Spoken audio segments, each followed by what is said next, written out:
Buenos días. Vamos a dar inicio a la clase teórica de síndromes vasculares pulmonares, posteriormente a síndromes pleurales. ¿Se ve la diapositiva? Sí, doctora, sí se ve. Sí. Bien. Entonces, mencionando que el síndrome vascular pulmonar o síndrome pulmonar vascular engloba dos patologías: hipertensión arterial y embolia pulmonar.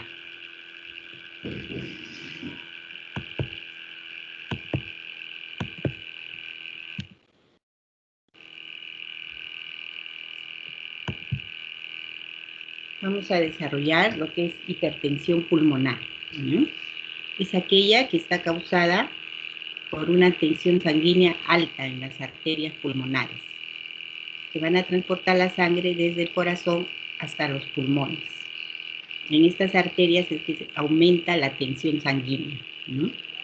Puede dañar la parte derecha del corazón y evitar la correcta circulación de la sangre por el cuerpo.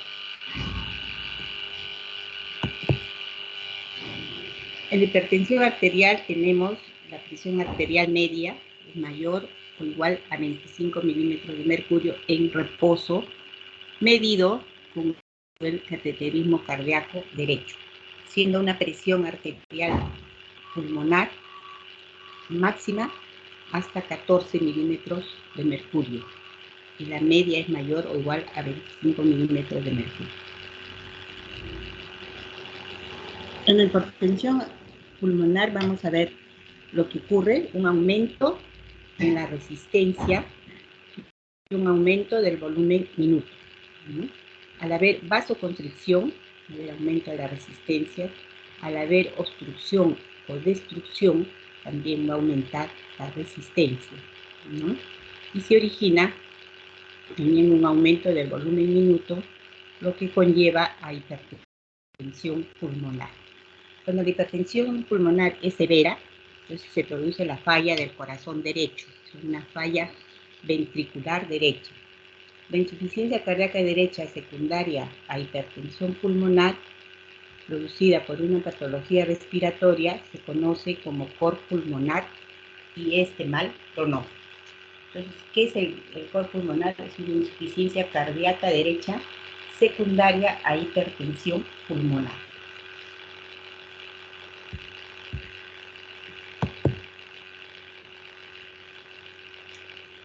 En cuanto a la etiología, vamos a ver que la hipertensión arterial pulmonar puede ser postcapilar, precapilar, o puede existir una arteriopatía plexogénica. En la postcapilar tenemos la insuficiencia cardíaca izquierda, la estenosis mitral, el mixoma auricular.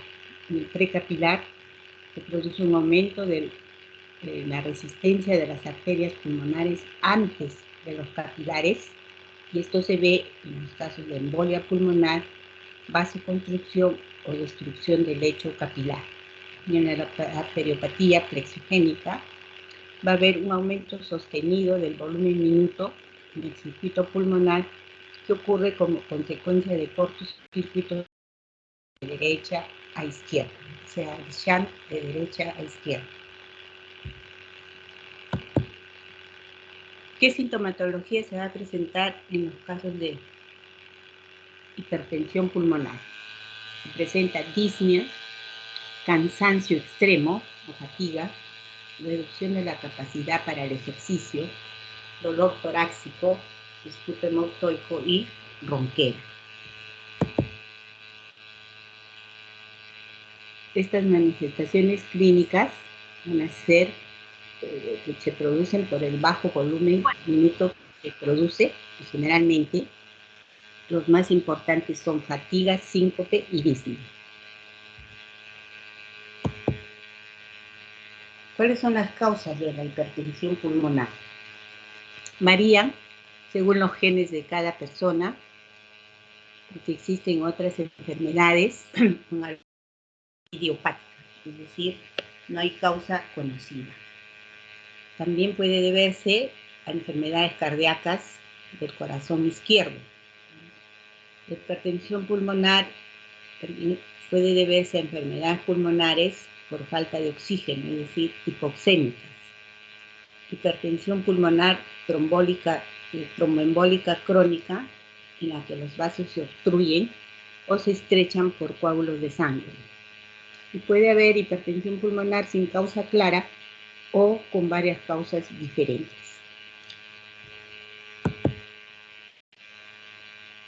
¿Cómo llegamos al diagnóstico?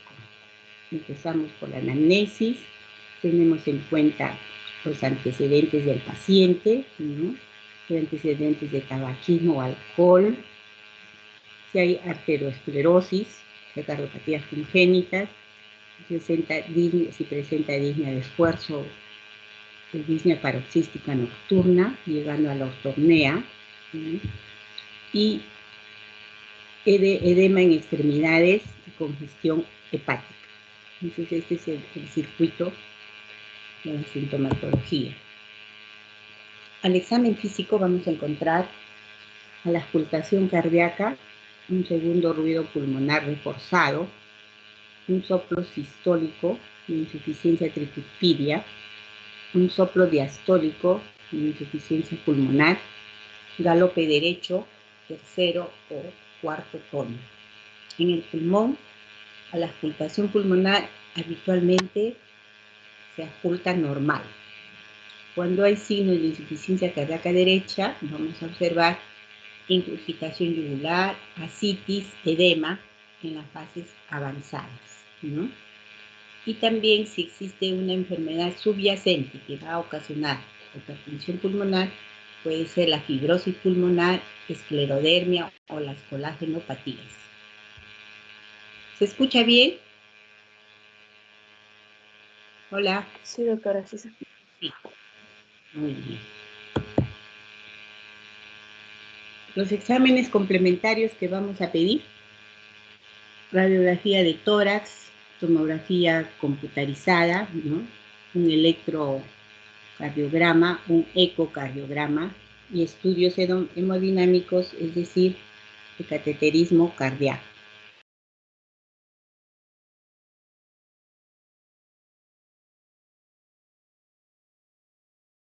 Doctora, se intercortó, creo, o en mi red. Tenemos... Hola, escucho que alguien habla. ¿La red se cortó? ¿Me Ya escucha? regresó, doctora. Sí, doctora. Parece que se interrumpió un momento, fue. pero ya bueno. Las fallas de la tecnología. Les decía, en el diagnóstico vamos a tener sospecha de hipertensión pulmonar, detección de hipertensión pulmonar, identificación de la clase de hipertensión pulmonar y evaluación de la hipertensión pulmonar, ¿no? En la sospecha consideramos los síntomas, la exploración física, los procedimientos de ayuda al diagnóstico y algunos otros hallazgos que podamos encontrar. Para la detección de la hipertensión pulmonar, les había dicho ya los exámenes complementarios que tenemos que utilizar, empezando por una radiografía de tórax, luego una tomografía, una ecocardiografía, un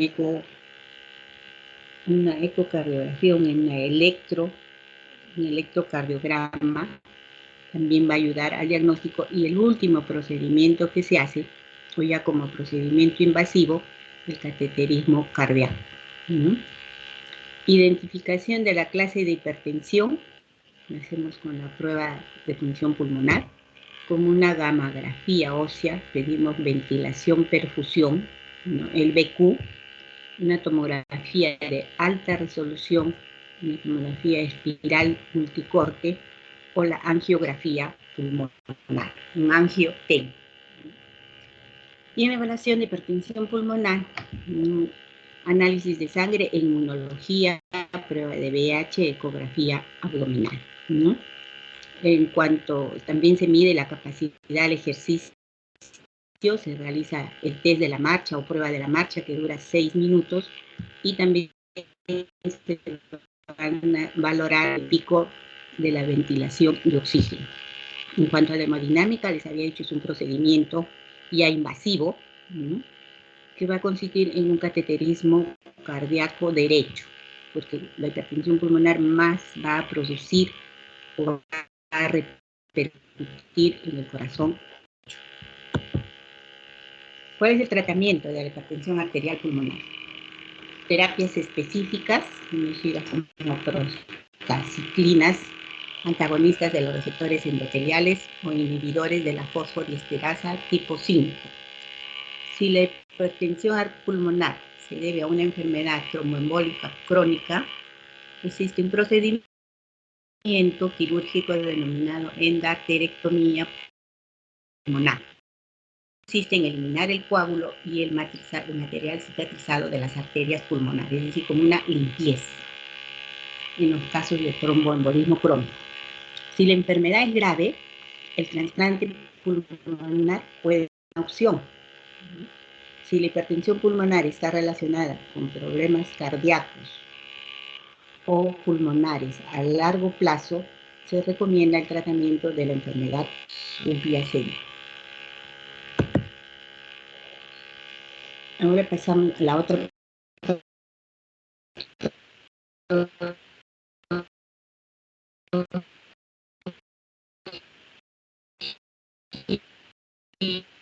Doctora, no se escucha bien. Les había dicho que los síndromes vasculares se agrupan. Sí, escucho. ¿Alguien me habla? En arterias pulmonares. ¿Cómo? Se lo escuchaba entrecortado en esta última diapositiva. Bueno, yo creo que eso es falla del internet.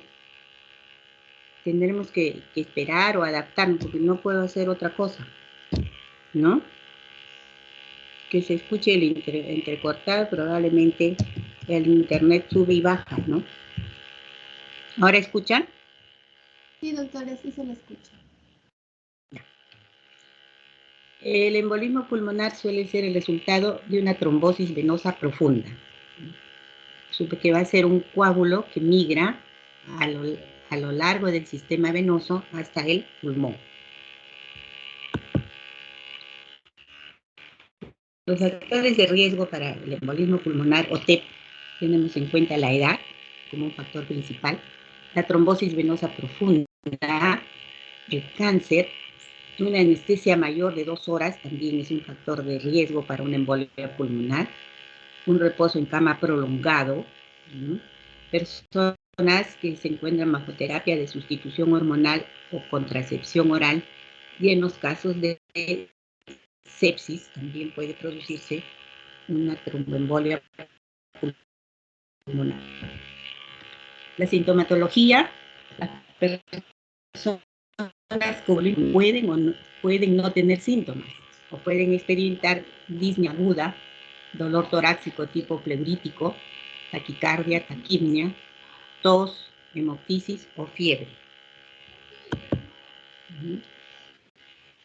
Para el diagnóstico tenemos en cuenta la historia clínica, que es basal, fundamental. 65% de los diagnósticos dependen de una buena historia clínica. Los exámenes de ayuda al diagnóstico, entre ellos radiografía de tórax, la oximetría de pulso o la saturación de oxígeno, el dímero D, la angiotomografía, una gamografía, ventilación percutánea, una ecocardiografía o una arteriografía pulmonar. En cuanto al diagnóstico diferencial de tromboembolismo pulmonar, tenemos insuficiencia cardíaca, exacerbación de EPOC, en los casos de neumotórax, en los casos de neumonía o en los casos de sepsis. El tratamiento en el embolismo pulmonar suele ser tratamiento sintomático, luego anticoagulación con heparina, enoxiparina, warfarina, ¿no? Y una tercera opción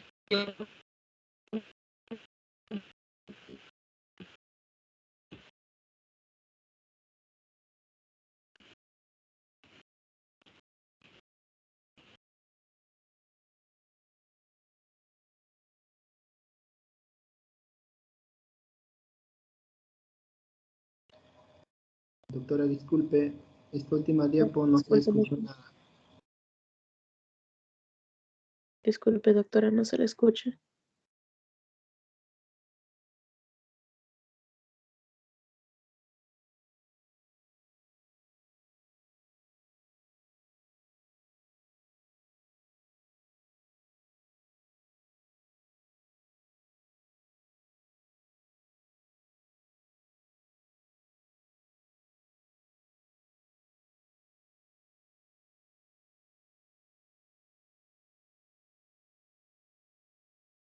Doctora,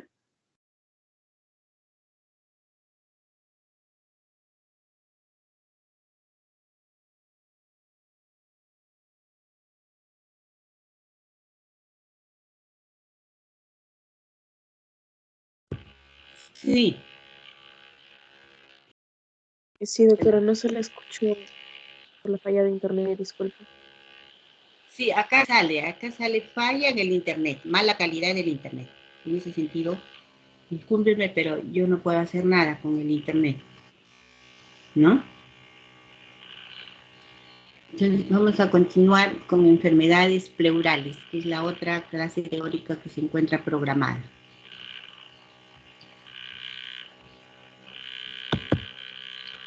Haciendo una revisión de lo que es la anatomía, la pleura viene a ser una membrana que envuelve al pulmón, ¿no? De vértice, que cubre todo el parénquima pulmonar, la cúpula diafragmática y llega hasta lo que es el hígado, ¿no? Esta membrana tiene una capa parietal y una visceral, formando entre ellas lo que se denomina el espacio pleural. Aquí ustedes lo pueden observar mejor. Tenemos la pleura parietal, la pleura visceral y el espacio pleural, que es una cavidad virtual, ¿no? Entonces, esos conceptos tenemos que tenerlos bien definidos para saber qué es lo que va a ocurrir en los casos de acumulación de líquido en este espacio pleural, que generalmente es virtual. Cuando se acumula cierta cantidad de líquido, se denomina derrame pleural.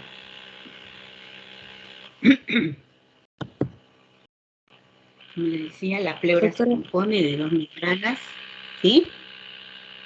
doctora, disculpe, no se ve la diapo.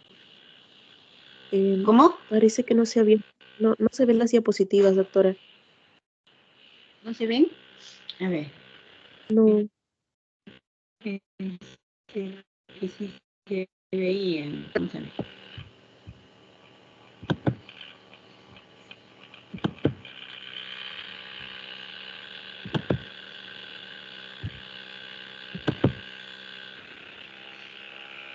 Ahora sí. ¿Se ve? aún no, Hola. doctora. Si ves su pantalla, Qué raro. parece que no compartió mi pantalla. No, doctora, Yo no todavía he no. compartido. Está cargando de repente.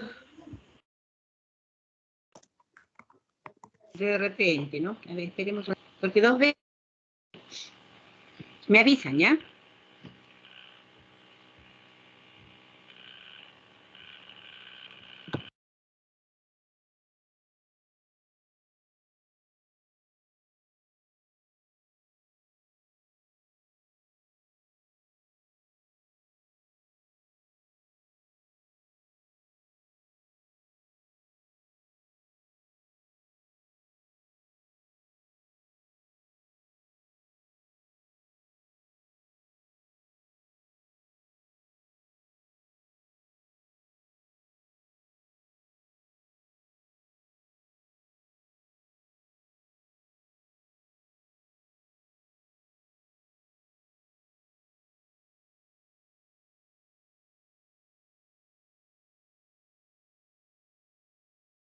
Doctora, aún se ve la pantalla negra.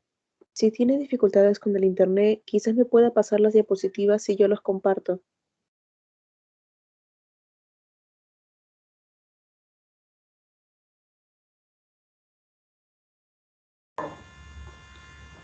Su micro está apagado, doctora.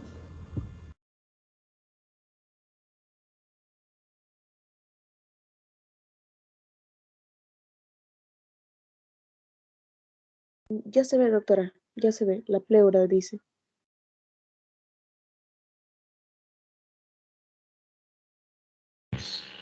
¿Ya se visualiza? Sí, doctora, ya se Hola. visualiza. Ya. Sí, ya se No ve, sé qué doctora. pasaría. No ves descargado el archivo. Ya. Entonces, repitiéndoles anatómicamente, vamos a ver, antes de entrar a lo que son síndromes parenquimales, no, perdón, síndromes pleurales, el espacio pleural, ¿no? Que es una cavidad virtual que se encuentra entre la pleura, cuando se acumula el líquido en este espacio, que es virtual, entonces le denominamos derrame pleural. Como les decía, la pleura se compone de dos membranas, la pleura parietal, la pleura visceral, y ambas membranas van a recubrir el pulmón y luego se van a unir en la raíz del ilio. Este espacio pleural mide aproximadamente 18 a 20 micras. ¿Qué función tienen estas membranas pleurales? Es decir, la pleura parietal y la pleura visceral, ¿no? Van a permitir el movimiento libre del pulmón. La pleura visceral sirve de soporte mecánico para el pulmón, contribuye a la forma de los pulmones, establece un límite a la expansión de los pulmones y contribuye en la deflación del pulmón, es decir, evita la sobredistensión de los alvéolos en la superficie y disminuyendo la posibilidad de que se produzca un neumotórax. En cuanto a circulación sanguínea en la pleura, tenemos que existe circulación sistémica. La pleura parietal está irrigada por las arterias intercostales y la pleura visceral por la circulación bronquial. La irrigación de la pleura visceral es discretamente de menor presión que la pleura parietal. En cuanto al sistema linfático de la pleura, tenemos que el líquido, les había dicho, es una cavidad virtual que contiene un líquido de 5 a 15 mililitros, nada más, ¿no? Entonces van a estar en comunicación con los estomas de la pleura parietal, que miden de 8 a 10 milímetros, perdón, de 8 a 10 micras. Van a desembocar en los vasos linfáticos intercostales y luego el conducto torácico, el mismo que desembocar en el sistema venoso sistémico. Este es el sistema linfático de la pleura. En cuanto a inervación de la pleura, vemos que la pleura visceral no tiene inervación. La pleura parietal tiene inervación sensitiva. Va a inervar la región central de la pleura diafragmática.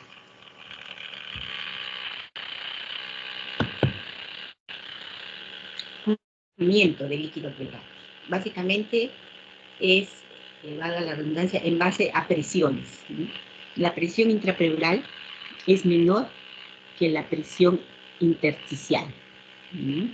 Las membranas pleurales, es decir, tanto la pleura parietal como la visceral, van a ser permeables a líquidos y proteínas. Y la concentración de proteínas en el líquido pleural es baja. Aquí tenemos la presión pleural. Vamos a ver lo que es presión hidrostática en la pleura parietal, en el espacio pleural y en la pleura visceral. En la pleura parietal, la presión hidrostática está en el espacio pleural, la presión es negativa. La presión hidrostática es negativa, menos 5. Y en la pleura visceral, la presión hidrostática es de 11. La presión oncótica en la tal es 34, habiendo una gradiente de presiones en pleura parietal de 4 centímetros y en la pleura visceral de 23. En lo que es espacio pleural, 13 centímetros de agua. A ver si vamos a ver los que son enfermedades de la pleura, o sea, dentro de los síndromes pleurales, ¿qué enfermedades vamos a encontrar? Tenemos el derrame pleural, que es la presencia o aumento de líquido en el espacio pleural. Neumotórax es la presencia de aire en el espacio pleural, y los tumores, que son neoformaciones en el espacio pleural.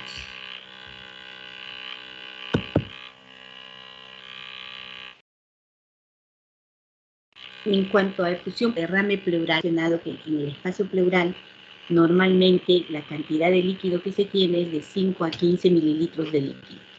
Cuando esta cantidad de líquido se incrementa, o sea, hay un incremento en la producción de líquido mayor de 30 veces lo normal, hablamos de efusión pleural.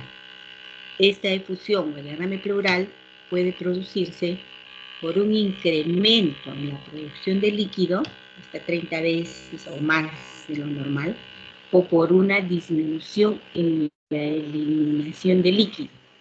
¿En qué casos la eliminación está disminuida?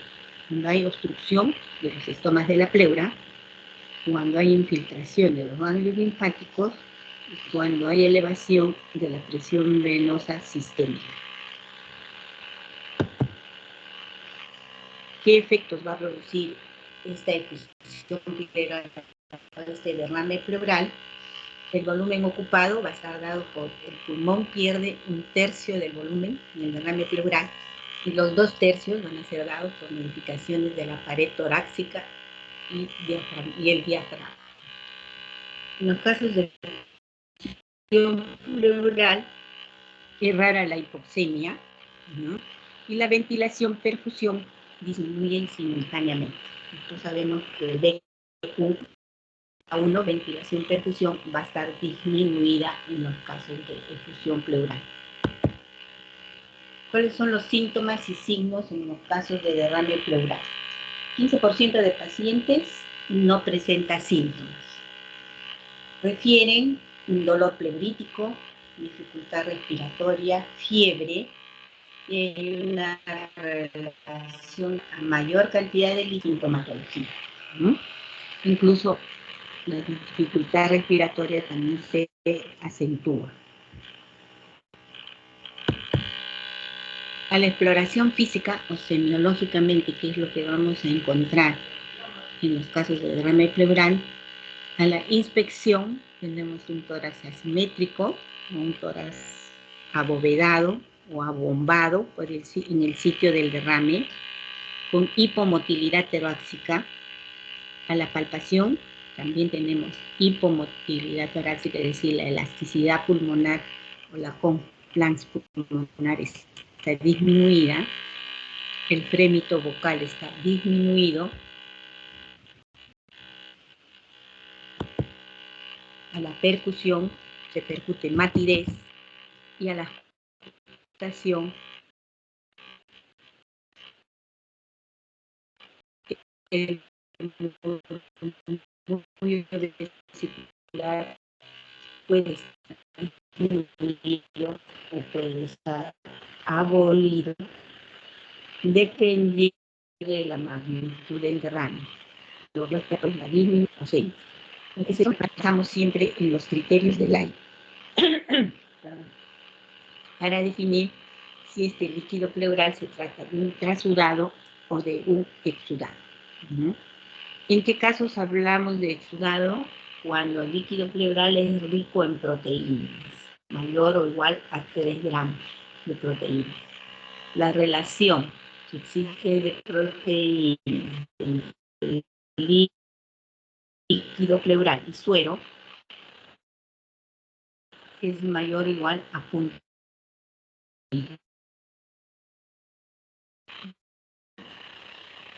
DHL o la deshidrogenasa, pero en estos casos, de acuerdo a los criterios de Light, hablamos de un exudado. ¿En qué caso hablamos de un trasudado? Cuando las proteínas son menor de 3 gramos. Disculpe. La relación proteínas líquido pleural sobre suero es menor de 0.5. el DHL es bajo y la relación de DHL en líquido pleural sobre suero es menor a 0.6. Entonces, estos criterios nos van a definir al extraer el líquido pleural si se trata de un exudado o de un trasudado.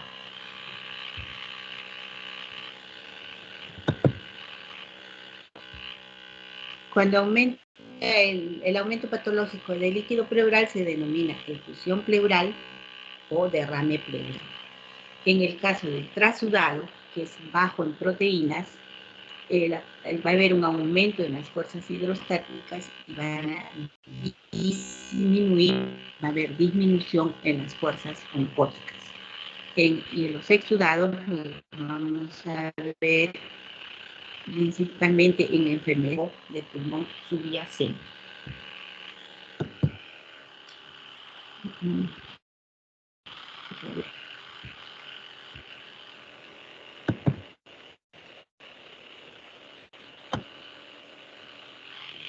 Aquí tenemos un cuadrito que es un resumen en qué patologías vamos a ver trasudados,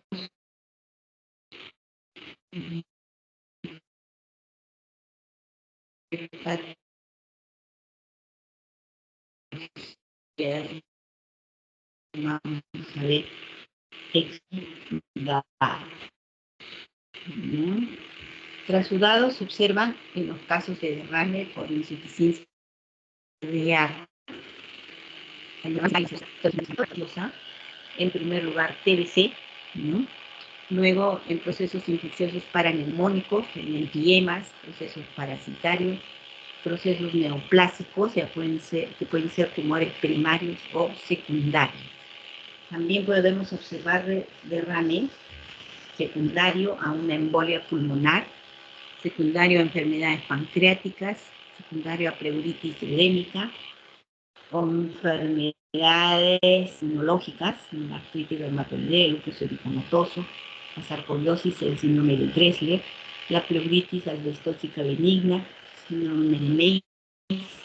Y también vamos a observar derrames producidos por fármacos, entre ellos nitrofurantoína, amiodarona, metrotexato, bleomicina o minoxidil. Entonces este es un cuadrito que resume las patologías en las que vamos a observar exudado o trasudado. Tenemos una radiografía y una tomografía de lo que para observar una efusión bilateral. Ustedes pueden observar en la radiografía de tórax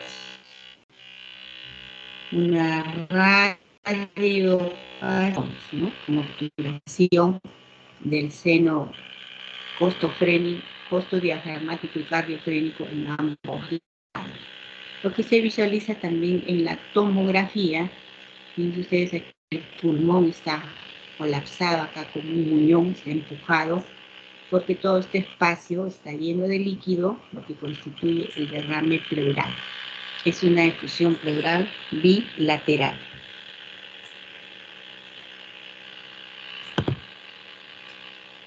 La traducción radiológica del derrame pleural, es decir, cuando vamos a ver en una radiografía de tórax obturación del seno costodiafragmático, ¿sí? O sea, este seno está obturado o está cerrado por la efusión pleural.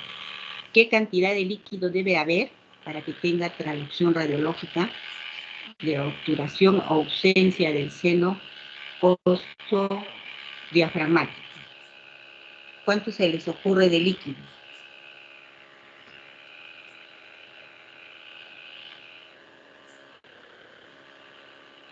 Más o menos. ¿Qué cantidad de líquido debe existir para ¿no? Pongamos, si hay 50 centímetros de líquido, no se va a visualizar en la radiografía. ¿Cuánto sería? Si usted calcule.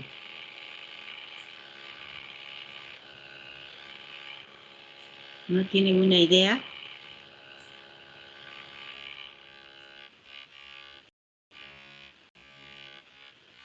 Hola. Aproximadamente 150 a 200 centímetros cúbicos. Cuando existe esa cantidad de líquido, entonces el seno costo diafragmático se obtura.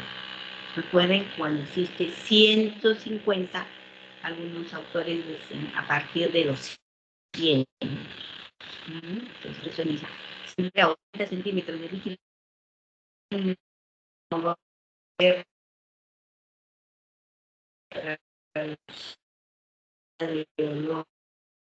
no vamos a, ¿no? Eso, monitoras derecho, ¿no?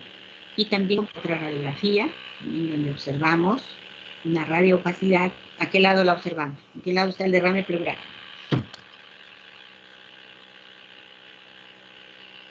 ¿Cómo lo visualizan?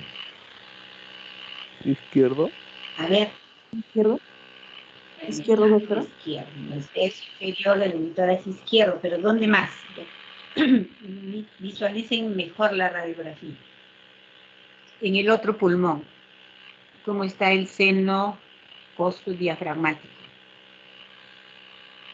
¿Está obturado o se ve cachito?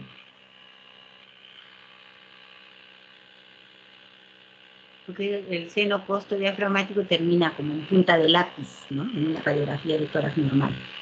En esta, ¿se logra visualizar el seno costo diafragmático o no? No se visualiza, ¿no? Porque si ustedes se fijan acá, en esta gráfica, por decir así, la zona del derrame es esta, ¿no? Que es la famosa curva de Lamassoure, que se describe radiológicamente.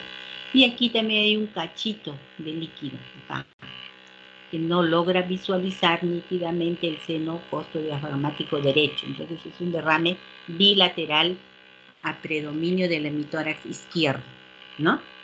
Donde sí está comprometiendo el tercio inferior de este hemitórax.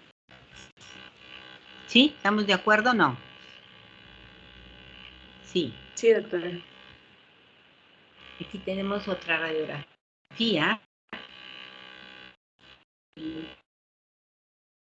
También una imagen con la radioopacidad en el tercio inferior del hemitórax derecho. Miren acá, es una concavidad. Y en el hemitórax izquierdo vemos nítidamente el seno costo diafragmático izquierdo. En la tomografía tenemos la radioopacidad que corresponde a la efusión pleural o derrame pleural y el pulmón está empujado hacia arriba, ¿no? Aunque tomográficamente también da la impresión que aquí existe un pequeño cachito de agua, de derrame pleural, ¿no? Pero es tan mínimo que no logra obturar el seno costo diafragmático izquierdo, pero sí tomográficamente podemos visualizar que aquí también se está instalando un pequeño derrame pleural. ¿Mm? La ecografía también es un examen de ayuda al diagnóstico que nos va a permitir diferenciar si se trata de sólido o líquido. Damos duda de que se trata de un derrame pleural o algún tumor. No podemos definirlo con la tomografía. Hacemos uso del ultrasonido. Cuando hablamos de derrame pleural, el paciente tiene agua en el espacio pleural, se realiza un procedimiento denominado toracocentesis. La toracocentesis puede ser diagnóstica y terapéutica. Diagnóstica cuando solo se toma 20 centímetros de líquido como muestra para enviar los exámenes al laboratorio, y terapéutica cuando se extrae la cantidad de líquido que hay en el pulmón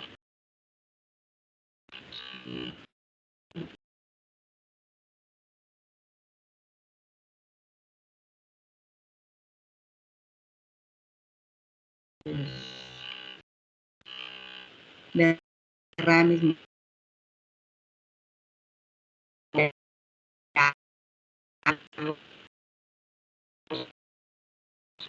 masivos uno hace una parte de ¿no? América, que ya hay irritación, le quita cocentesis. Eso les decía, toracocentesis diagnóstica, donde uno solo obtiene 20 centímetros de líquido pleural, y toracocentesis terapéutica, que pueden ustedes extraerla con una jeringa de 20 o de 50, o colocar también un pequeño tubo de drenaje para evacuar la cantidad de líquido, ¿no? Este procedimiento consiste en tomar como punto de referencia debajo del omóplato qué espacio intercostal tenemos. Anatómicamente. Puntos de referencia. ¿Qué tomamos como puntos de referencia? La línea axilar posterior, la línea medio clavicular, debajo del omóplato, sexto, séptimo espacio intercostal. Ahí se instila primero la anestesia, silocaína al 2% sin epinefrina, sobre la costilla. ¿Por qué sobre? ¿Qué pasa si yo pongo debajo? ¿Qué va a ocurrir?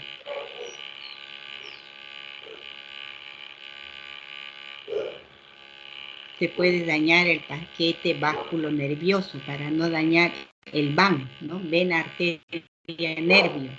Entonces, la aguja, la anestesia primero se coloca, saben ustedes, ya les he dado el punto de referencia, debajo del omóplato, línea axilar posterior, línea media clavicular, se instila silocaína al 5% sin epinefrina, posteriormente con una jeringa de 20 o de 50, porque imagínense ustedes tienen una toracocentesis terapéutica, con una jeringa de 20, estar sacando cada momento, tedioso tanto para el paciente. Y si se va a hacer biopsia pleural, se utiliza una aguja especial denominada aguja de Abrams. Una vez obtenido el líquido, tenemos que ver sus características. Si es un líquido transparente, nos orienta a pensar que es un trasudado. Y si es un trasudado, es pobre en proteína. Si es un líquido cero hemático, no tiene casi mayor significado. Si es un líquido amarillo citrino, como el de la Inca Kola, pensamos que se trata de una TBC. Si es un líquido hemorrágico, puede haber trauma o es maligno. Si es un líquido lechoso, puede existir quilo o colesterol. El líquido purulento de mal olor nos orienta a pensar que se trata de un empiema. Si obtenemos un líquido amarillo verdoso, pensamos en una colagenopatía, artritis reumatoidea, lupus eritematoso sistémico. Si el líquido es viscoso, pensamos en un mesotelioma. Entonces, ectoscópicamente, de acuerdo a las características del líquido, nosotros ya podemos deducir de qué patología se trata. Lógicamente que el resultado definitivo lo va a dar el laboratorio. Aquí tenemos unas imágenes de un líquido hemorrágico.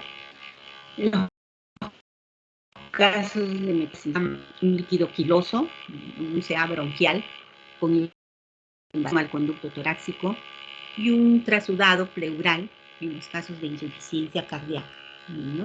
Cuando es trasudado es un amarillo bien tenue y no tiene mucha espuma, porque es pobre en proteínas. Si fuera TBC, este amarillo fuera más intenso, digo como la Inca Kola, muy espumoso, que nos indica la espuma, que está rico en proteínas. Por lo tanto, se trata de un exudado. En los estudios del líquido pleural, vamos a tener en cuenta el color, el olor, la viscosidad. Se suscita el dosaje de proteínas, deshidrogenasa láctica, glucosa, el pH, el dosaje de colesterol. En cuanto a células, ver los polimorfos nucleares o los mononucleares, si piden tensiones, cultivos. Otros exámenes que podemos pedir: amilasa, factor reumatoideo, anticuerpos antinucleares, células LE, PCR, o sea, reacción en cadena de polimerasa, o el test de ADA. El test de ADA significa el test de araginasa. que es muy útil en el derrame pleural.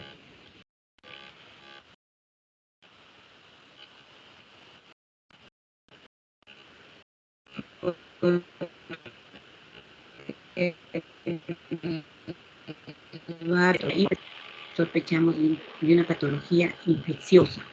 La primera, por su prevalencia, tuberculosis. Si el ADA es menor de 40, supongamos sale 20, 25, sospechamos de una patología neoplásica. Entonces, el test de ADA es de mucha utilidad para definir procesos infecciosos o procesos neoplásicos.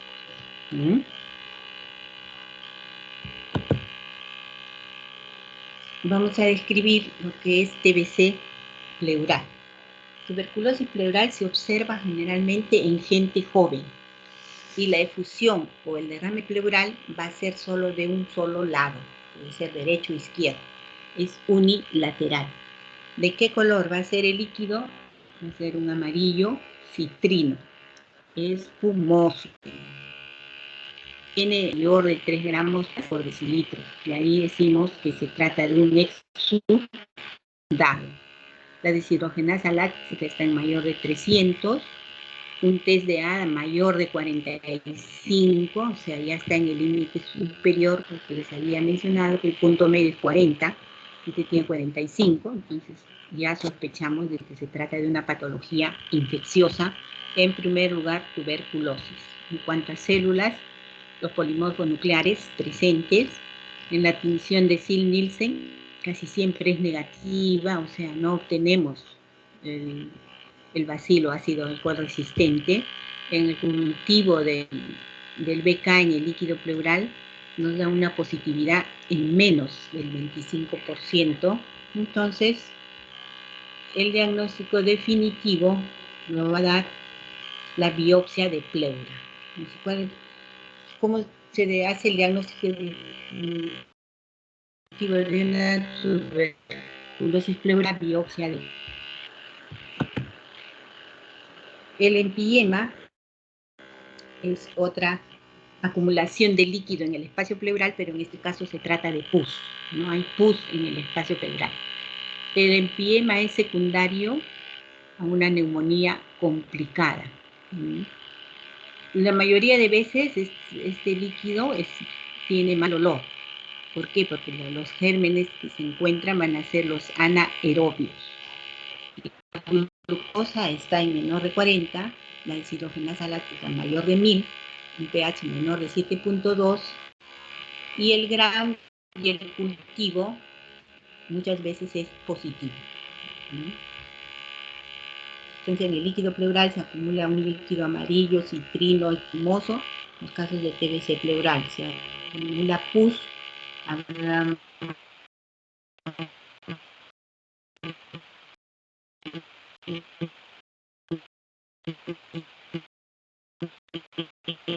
empiema.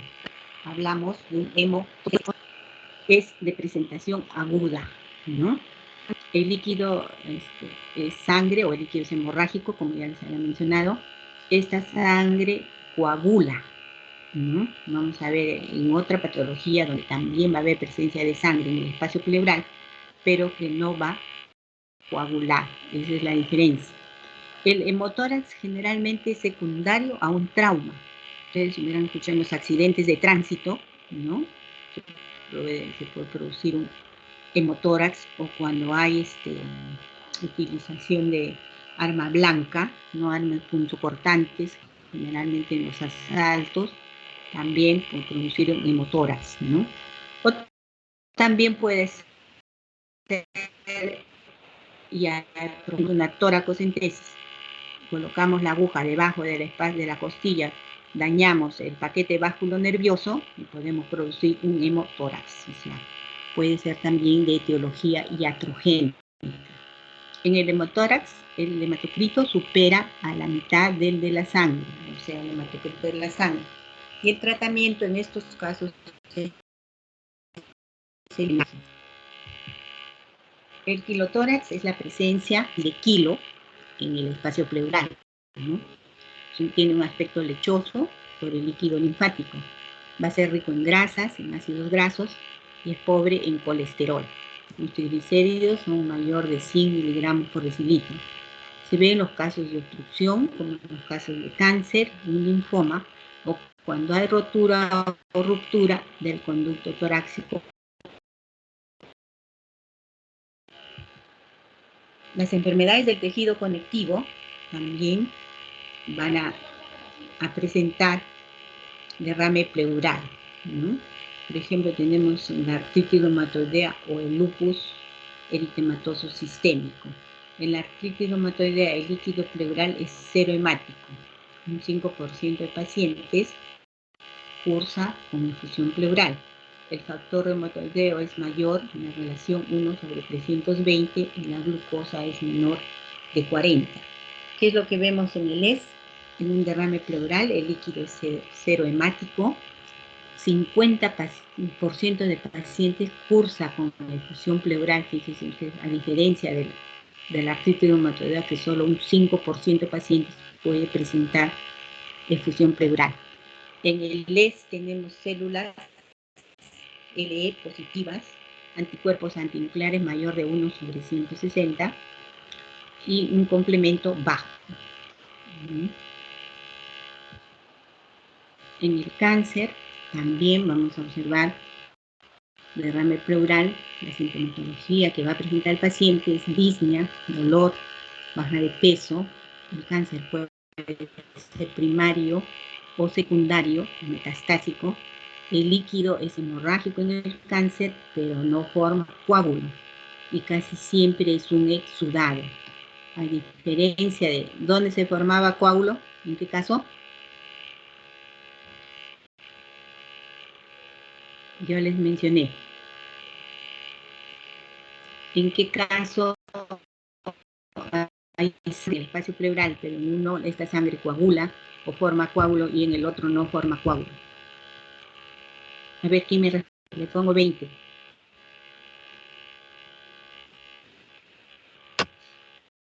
Hola.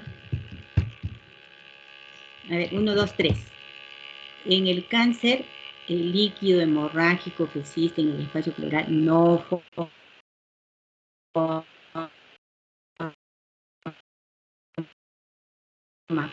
coágulo. En el sí forma coágulo. Esa es la principal diferencia entre hemotórax y cáncer. La glucosa normal, un pH mayor de 7.3, ¿no? Glucosa menor de 40 y un pH menor de 7.3 nos indica una efusión de gran volumen con un derrame pleural de gran volumen.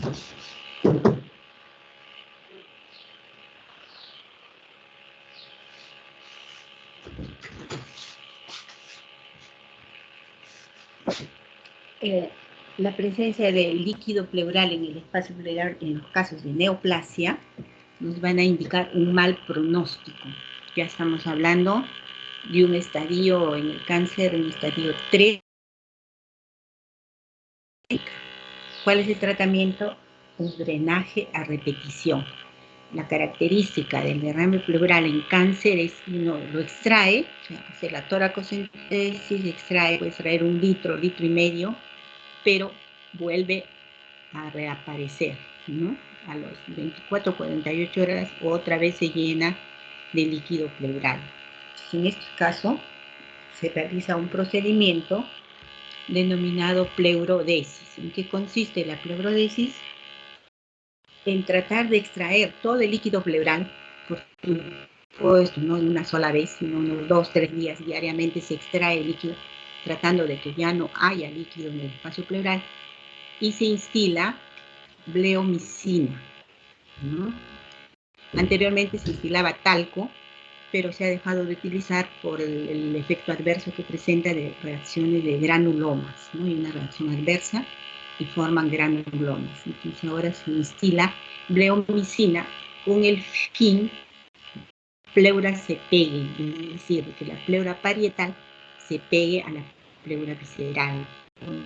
Como pueden ustedes que la cantidad de líquido entre estos entre estas dos membranas es solamente de 5 a 15 mililitros.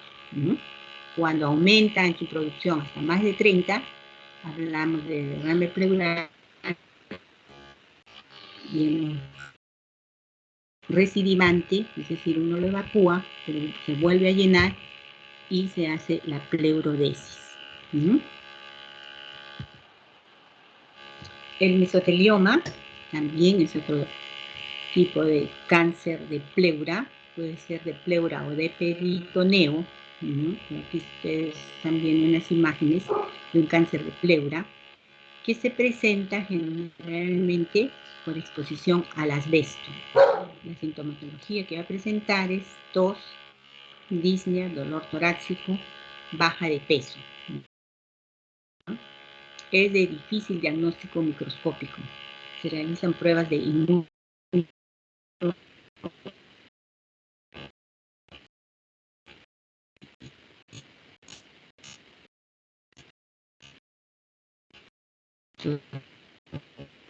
química, en adulta, ¿no? Ya llegando al adulto mayor, ¿no? A partir de los 50 años recién da sintomatología, el mesotelioma. Su pronóstico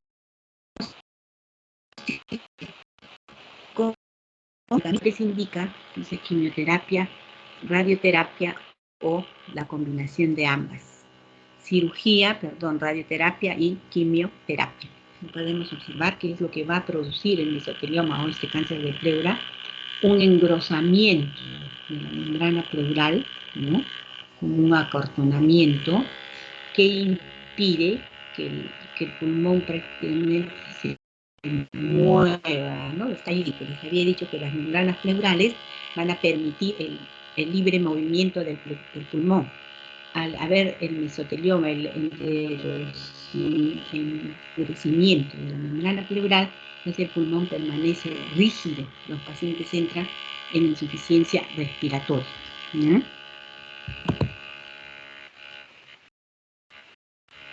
En el derrame pleural maligno tenemos que la citología es positiva en un 40-87%.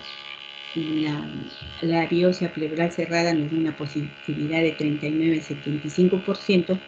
Y si con estos estudios no llegamos al diagnóstico, procedemos a otros procedimientos diagnósticos, como la videotoracoscopía o una biopsia de pleura a cielo abierto.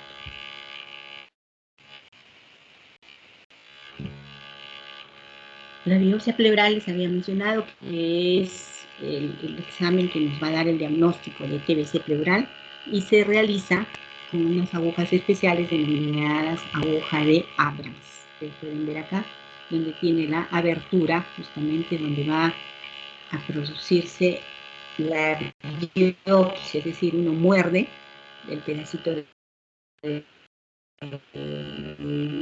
pleura laboratorio.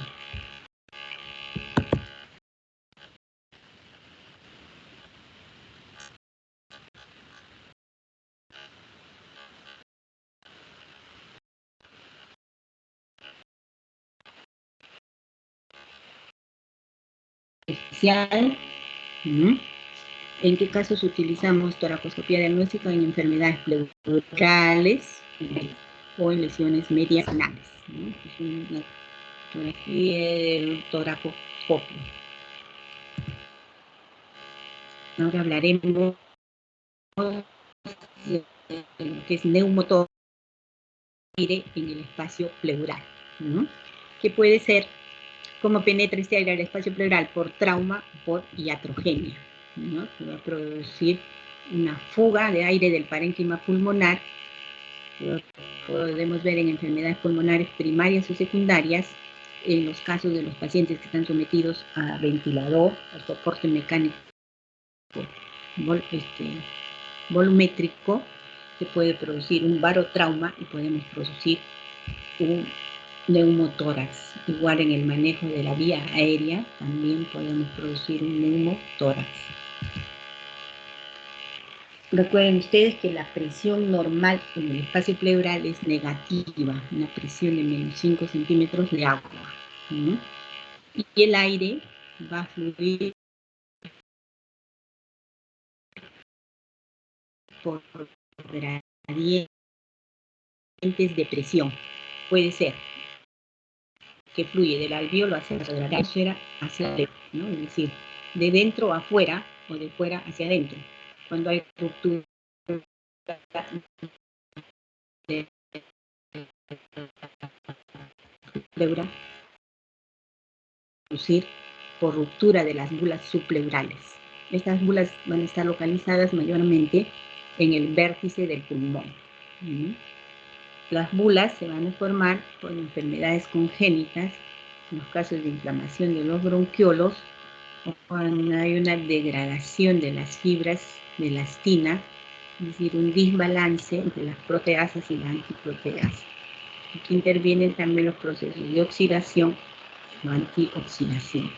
También puede producirse, hay un incremento de la presión intraalveolar. Entonces, al romperse estas bulas, se va a producir el neumotórax o la presencia de aire en el espacio pleural, donde vamos a observar con mayor frecuencia el neumotórax en los pacientes altos y delgados, ¿no? La presión pleural cae cerca de 20 centímetros de agua por centímetro de altura vertical. La presión pleural es más negativa en el ápice del pulmón en las personas altas. Mayor formación de bulas las vamos a observar en las personas altas y que tienen predisposición genética. Los fumadores también tienen un alto riesgo de desarrollar neumotórax, 7 a 112 veces con relación a los no fumadores. Y también en la etiología del neumotórax se habla de factores genéticos o hereditarios ligados a un gen autosómico dominante. El neumotórax puede clasificarse en espontáneo y traumático. A su vez, el espontáneo clasifica el neumotórax primario y el neumotórax secundario, ¿no?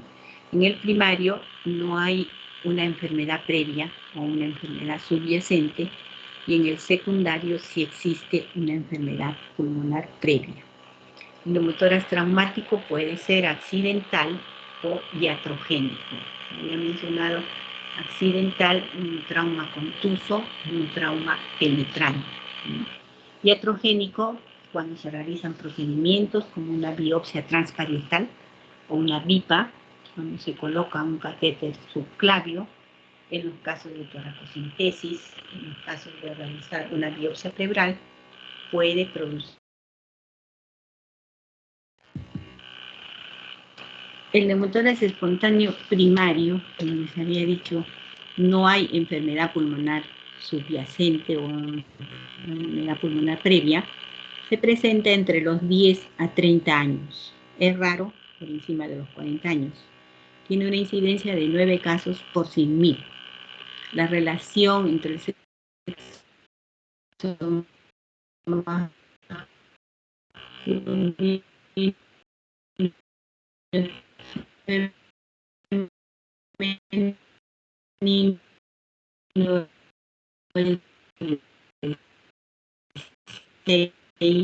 a 1. 10 por más. La recurrencia va a ser mayor entre los 6 meses a los 2 años del neumotórax inicial. Y se ve mayor recurrencia en las radiografías con fibrosis, en los pacientes asténicos, en los pacientes fumadores y muy jóvenes. El neumotórax secundario, que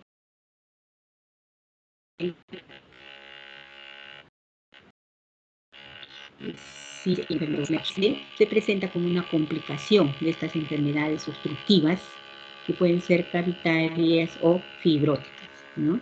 Tiene una incidencia de 6.3 por 100.000 en varones y 2 por 100.000 en mujeres. Se presenta a una edad mayor de los 40 años. El pico está entre los 60 a los 65 años. También se presenta recurrencia, que es mayor del 50%, generalmente al primer... ¿En qué tiempo? a los 2 años. ¿Cuál es la clínica del neumotórax espontáneo primario o secundario? El neumotórax primario se puede presentar en reposo, se presenta en reposo en un 90%. Presenta dolor torácico, disnea súbita, tos en un 10%, taquicardia y murmullo vesicular disminuido con hipersonoridad torácica, es decir, va a haber timpanismo. En el secundario lo que vamos a observar es una disnea al 100%,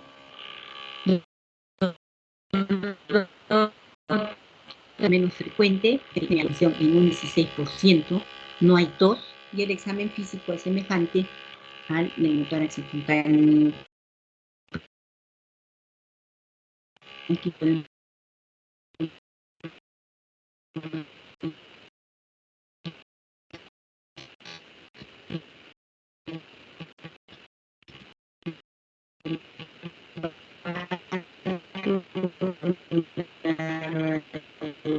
radiografía de tórax con un pequeño neumotórax, ¿no? Observan el neumotórax. No observan la radiografía. Ven, alumnos, ¿se encuentran o no? Parece que no Sí, existiera doctora. nadie. Doctora, lo que Sí, pasa doctora, es que estamos acá. parece que tenemos un problema con el audio. Su audio a veces se acelera, a veces se retrasa y como que no le podemos seguir la continuidad.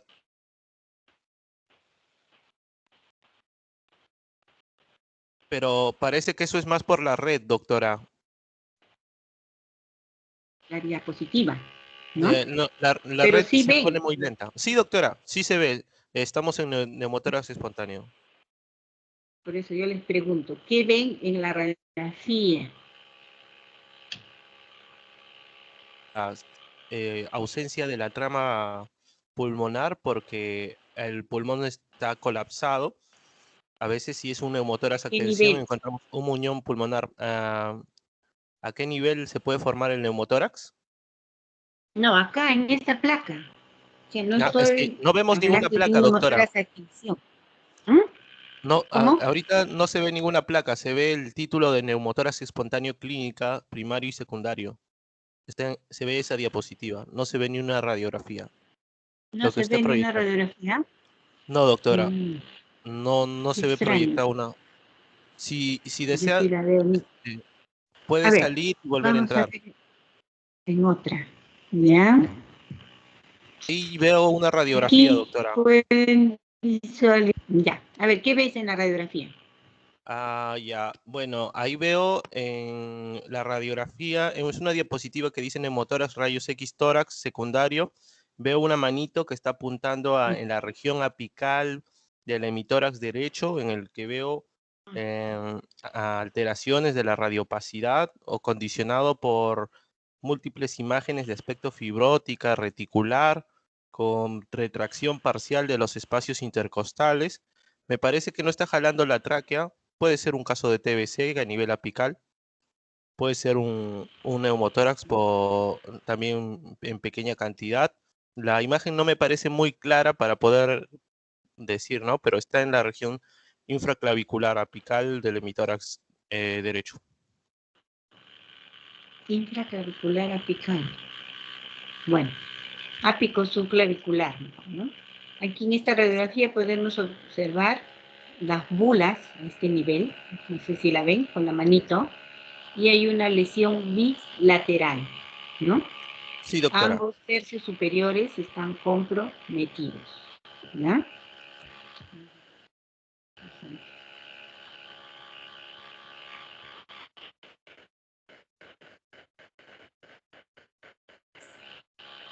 Del neumotórax espontáneo secundario. Este neumotórax puede producirse debido a múltiples causas. TBC, fibrosis pulmonar, neumonía necrotizante, cáncer pulmonar, asma, neumonía intersticial, en los casos de irradiación torácica, en el pulmón reumatoideo, en la esclerodermia, en la fibrosis quística, en el linfangiomyomatosis, en síndrome de Marfan, en el quiste hidatídico, en el monocística Dini, en sarcoidosis. En todas estas patologías se puede presentar el neumotórax espontáneo.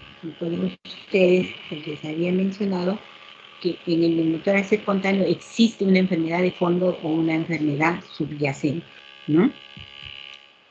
Aquí tenemos otra radiografía donde podemos visualizar el neumotórax en el neumotórax izquierdo, ¿no? Esta hipertransparencia o radiotransparencia, más negrito, que significa el neumotórax. Tenemos otra placa. Ah, sí, doctora. Sí, ahí se ve el neumotórax en la región apical subclavicular. La placa, ¿no? No se ve. Ahorita se ven dos placas, dos radiográficas, un neumotórax a nivel subclavicular apical y se ve otro neumotórax a tensión, mostrándose ausencia de la trama broncopulmonar y un muñón del pulmón del hemitórax derecho, muñón pulmonar del hemitórax derecho. En la primera es un neumotórax infraclavicular, ¿no? Sí. Derecho, y en la segunda es un neumotórax sí, de vértice a base, ¿no? Entonces, hay una que está ocupando todo el pulmón, ¿no? En los casos de un neumotórax espontáneo primario. Aquí tenemos otras placas también de neumotórax, una radiografía y tomografía de tórax, ¿no? Donde ven el colapso del pulmón, que ya lo habíamos visto en la anterior, ¿no?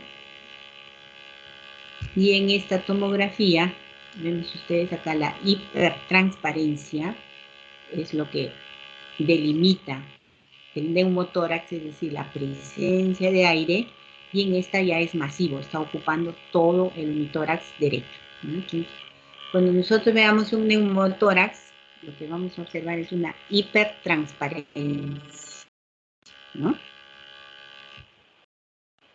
¿Cuál es el tratamiento en los casos de neumotórax espontáneo primario? ¿Cuál es el manejo? Cuando el neumotórax es pequeño, menos de un 20%, simplemente es observación, se va a reabsorber solo. Cuando el neumotórax es mayor del 20%, hay que realizar un drenaje, un tubo de traqueostomía. Tenemos el drenaje de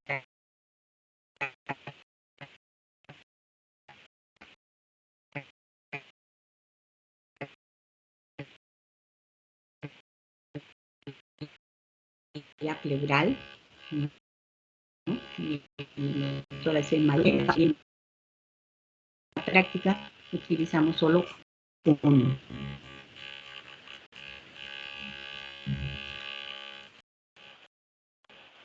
En el neumotórax, ¿no? Hay desviación de la tráquea, compresión del corazón y grandes vasos, compromiso hemodinámico del paciente, lógicamente porque tiene todo el pulmón ocupado de aire. Es un neumotórax a tensión de vértice a base, ¿no? El diagnóstico es clínico y radiológico. Tenemos acá, ustedes pueden observar nítidamente toda esta radiotransparencia. Aquí hay un nivel hidroaéreo, que es la presencia de líquido y aire. Este otro nivel,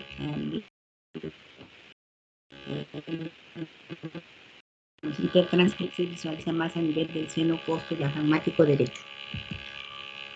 En los casos de neumotórax a tensión, puede producirse enfisema subcutáneo, es decir, el aire diseca o sale, ya les había dicho, por gradiente de presión hacia afuera, ¿no? En este caso de dentro a afuera por una ruptura de la pleura parietal.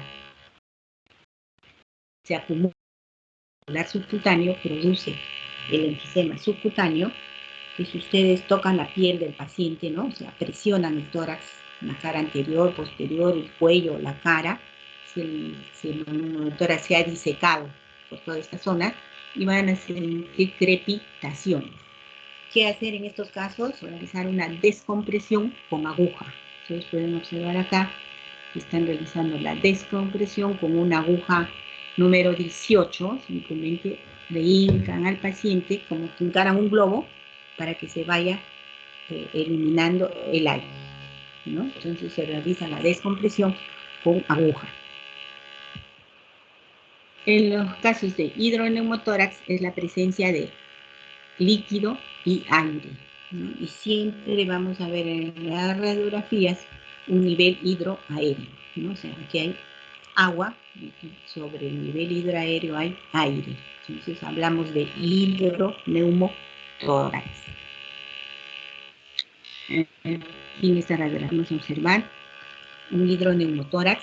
Ustedes a este nivel, el nivel hidroaéreo, la radiopacidad, y en la tomografía de tórax también se visualiza mejor entonces, el nivel hidroaéreo, y la hipertransparencia es aire, ¿no?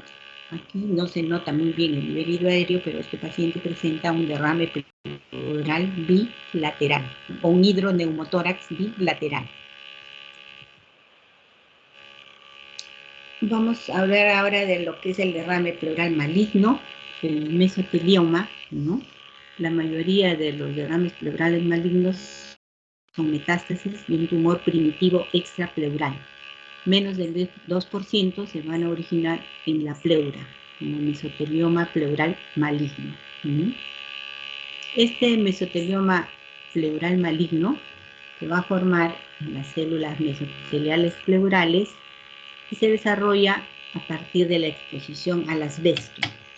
Había mencionado con un periodo de latencia largo, de 30 a 40 años desde la exposición, hasta que pueda dar manifestaciones clínicas, es decir, 30 a 40 años desde la exposición inicial a la expresión del tumor, ¿no?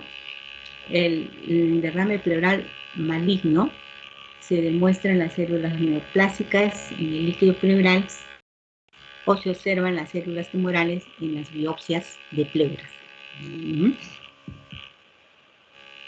Tenemos en la clínica del derrame pleural maligno, se va a presentar tos seca persistente, dolor torácico, la disnea que se va incrementando progresivamente y depende de la cuantía o de la magnitud del derrame para ver el compromiso de la función respiratoria, ¿no?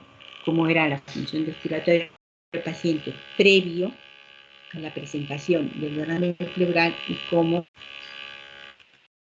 la afectación o el derrame pleural primario que pueda presentar va a comprometer su función respiratoria. La etiología sea de mama, linfoma o leucemia.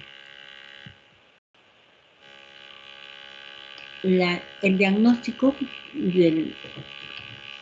se realiza por un estudio citopatológico del líquido pleural con confirmación histológica, o por un examen de toracoscopía o por estudios inmunohistoquímicos. ¿Cuál es el estadiaje que vamos a establecer?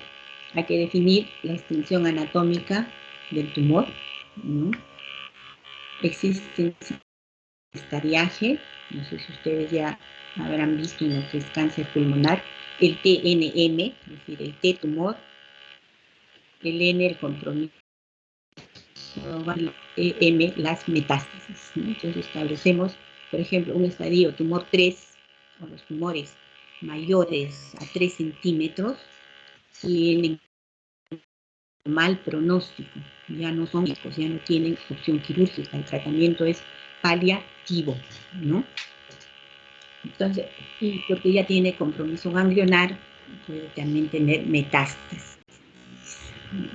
¿Dónde son más frecuentes las metástasis de las neoplasias pulmonares? A cerebro, a estómago y a huesos. Tenemos una evidencia establecido el TNM, en los casos de tumores, ¿no?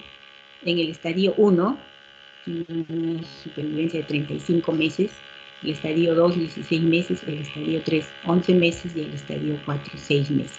Esto es teórico, ¿no? Esto lo describe la literatura. Acá ustedes pueden ver un paciente con un estadio terminal, por decirlo así, entre 3 y 4, le dan un tiempo de supervivencia, 6 meses o un año máximo, sobrevive mucho más, ¿no? Entonces de ahí que tenemos que ver en la práctica lo que describe la literatura y lo que decide Dios prácticamente, ¿no? Dios decide sobre la vida de uno. Uno se puede morir hasta durmiendo. Entonces, por eso le menciono, esta parte de supervivencia describe la literatura, pero en la práctica puede variar, ¿ya? Bueno, hasta aquí es un resumen de lo que ha sido síndromes vasculares pulmonares y síndromes pleurales, ¿no? ¿Tienen alguna pregunta, comentario?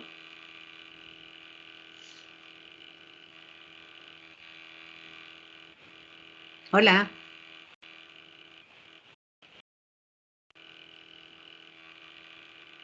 ¿Todo está claro? Bien. Entonces, no habiendo ninguna pregunta, está claro. un comentario, les agradezco su atención y que tengan ustedes un buen día. El grupo que está conmigo, por favor, dentro de 10 minutos nos reencontramos, ¿sí? Y para Sí, los demás, doctora. muchas gracias. Pueden retirarse.